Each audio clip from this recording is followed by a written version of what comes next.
ડાંગ જિલ્લામાં ફરી એકવાર મેઘમહેર જોવા મળી। હવામાન વિભાગના આગાહી મુજબ સમગ્ર જિલ્લામાં ધોધમાર વરસાદ શરૂ થયો છે। મોડી રાત્રિ દરમિયાન ઉપરવાસમાં પડેલા ભારે વરસાદના પગલે વઘઈ તાલુકાના જાવડા ગામે માર્ગ પર પાણી ફરી વળ્યા હતા। વઘઈથી ભેંસાકા તરફ જવાના માર્ગ પર જાવડાના મુખ્ય બજારથી થોડે આગળ આવેલા કોઝવે પરથી નદીનું પાણી રોડ પર ફરી વળતા વાહન વ્યવહાર પ્રભાવિત થયો હતો। ઉપરવાસમાં ભારે વરસાદને લઈ વઘઈ તાલુકાના ગ્રામ્ય વિસ્તારમાં પૂર જેવી સ્થિતિ સર્જાઈ હતી।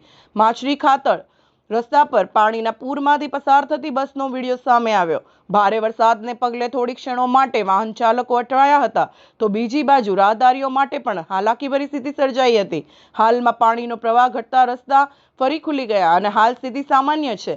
તેમ છતાં સ્થાનિક પ્રશાસન તરફથી સાવચેતી રાખવાની અપીલ કરવામાં આવી છે। યાદ કરીએ તો ગયા વર્ષે પણ જાવડા નજીક અતિ ભારે વરસાદના કારણે બજારો અને ઘરોમાં પાણી ઘૂસી જતા ભારે નુકસાન થયું હતું। Reporter Sushil Pawar, Dang, SD news Gujarati.